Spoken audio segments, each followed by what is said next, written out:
এতিয়া Assam police AB UB APR সকলো ধৰণৰ যিমানখিনি আছে মানে আসাম পুলিচ ডিপাৰ্টমেণ্ট বা আসাম ফৰেষ্ট ডিপাৰ্টমেণ্টৰ মানে কোনকেইখন কিতাপ পঢ়িব সকলোৱে হয়তো নাজানে আৰু কেনেকৈ প্ৰিপেৰেশ্যন কৰিব সকলোৱে নাজানে।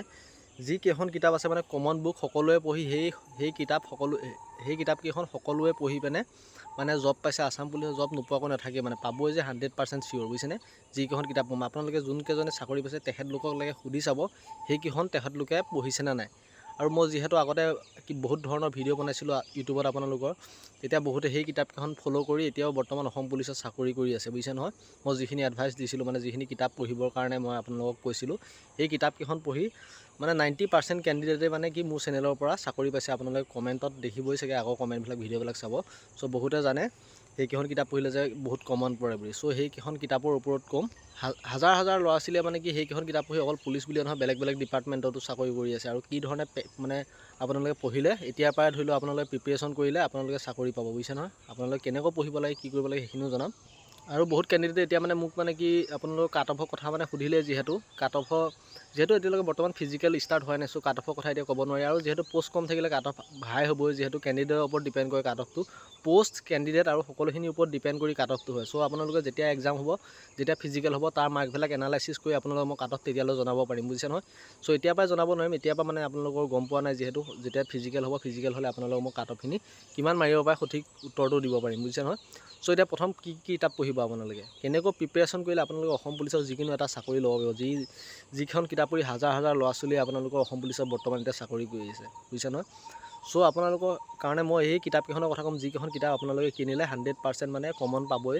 চ' প্ৰথম কিতাপখন হ'ল আপোনালোকৰ শান্তনু কৌশিক বৰুৱাৰ আপোনালোকৰ কি বুলি কয় অসম ইয়াৰ বুক, আছাম ইয়াৰ বুক। ইংলিছ মিডিয়ামতো থাকে, আপোনালোকৰ আছামিছ মিডিয়ামতো থাকে। যোনে ইংলিছত দিওঁ বুলি কয় ইংলিছত ল'ব পাৰে, আৰু যোনে আছামিছত দিওঁ বুলি কয় আছামিছ মিডিয়ামত ল'ব পাৰে। পেগাপটো অলপ ডাঙৰ হয় লেভেলটো।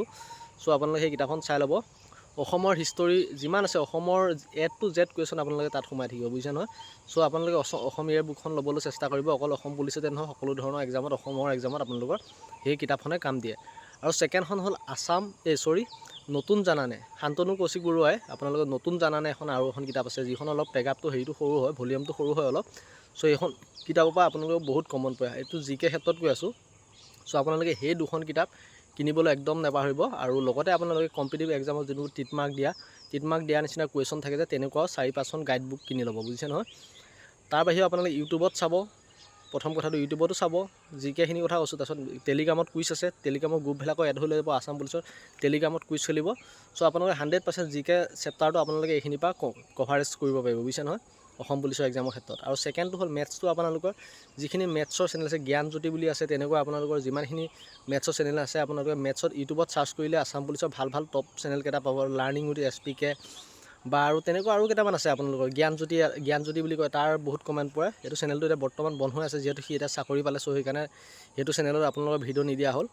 চ' জ্ঞানজ্যোতি মেথছ বুলি আছে, জ্ঞানজ্যোতিটো আপোনালোকে চাব পাৰে। আৰু ছেকেণ্ড লাৰ্ণ উইথ SPK, তাৰপিছত চনু ছাৰ নে কি এনেকুৱা এটা আছে আছামিছ, আপোনালোকে তাৰপৰা আপোনালোকে বিশেষকৈ আপোনালোকে মেথছখিনি ৰিজনিংখিনি সেইকেইটা চেনেলৰ পৰা ইউটিউবৰ পৰা শিকি ল'ব, বুজিছে নহয়।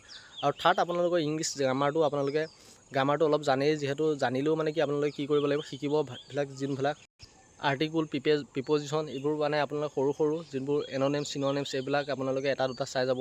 তাৰপিছত আৰ্টিকুল প্ৰিপ'জিশ্যন এইবিলাক চাই যাব। তাৰপিছত মানে ক'ত কি বহে, কোনটোত ভাৰ্ব মানে কি বহালে কি হ'ব কি নহ'ব, সেনেকুৱা ধৰণৰ যিখিনি মানে সৰু যিবিলাক অকণমান মানে আপোনালোকে চালেই পাৰে, সেই তেনেকুৱা গ্ৰামাৰবিলাক চাই যাব। বেছি হাৰ্ড গ্ৰামাৰ চাব নালাগে। চ' আপোনালোকে পেপাৰবিলাক চালে গম পাব কেনেকুৱা ধৰণৰ পেপাৰত আপোনালোকে গ্ৰামাৰ সেইটো টাইপৰে আপোনালোকে বেলেগ টপিকত কি বহে নবহে আপোনালোকে সেইখিনি চাই কমপ্লিট কৰি যাব। আপোনালোকে 100% মানে ভাল মাৰ্ক এটা পাব। চ' আপোনালোকে ৰানিঙত এতিয়াৰ পৰা প্ৰেক্টিছ কৰি থাকিলে নহ'ব, ৰানিঙৰ লগতে পঢ়াটো গুৰুত্ব দিলেহে আপোনালোকে চাকৰি পাব, যিহেতু পষ্ট কম আছে। চ' সেইবাবে কৈছোঁ। আৰু আজিকালি কম্পিটিশ্যনো বহুত হয়। চ' আপোনালোকে যিখিনি কৈছোঁ মানে আপোনালোকে ভালদৰে প্ৰিপেৰেশ্যন কৰি থাকিব, যিহেতু বহুত আপোনালোকৰ কম্পিটিশ্যন হয়। কম্পিটিশ্যনত জিকিবলৈ হ'লে আপোনালোকে এতিয়াৰ পৰাই প্ৰিপেৰেশ্যন কৰিব লাগিব। প্ৰথম পঢ়াটো মেইন, তাৰপিছত হ'ল আপোনালোকৰ ফিজিকেল এক্টিভিটিটো। ফিজিকেলত পাছ কৰাৰ পিছত ৰিটেন হ'ব, ৰিটেনত যদি আপোনাৰ বেয়া হয় আপোনালোকে ফেইল কৰিব, যিকোনো এটা ফেইল কৰিলে ফেইল হ'ব। চ' সেইটো কাৰণে আপোনালোকে দুইটাই প্ৰিপেৰেশ্যন চলাব লাগিব। চ' আজি ভিডিঅ'টো ইমানখিনি কেনেকুৱা পালে জনাব। আৰু আপোনালোকে কমেণ্ট নিদিয়া আছে, কমেণ্ট দিলে মই আপোনালোকৰ কি টপিকৰ ওপৰত ভিডিঅ' বনাব লাগে গম পাওঁ। চ' আপোনালোকে কমেণ্ট এটা দিবলৈ নাপাহৰিব। চ' ধন্যবাদ।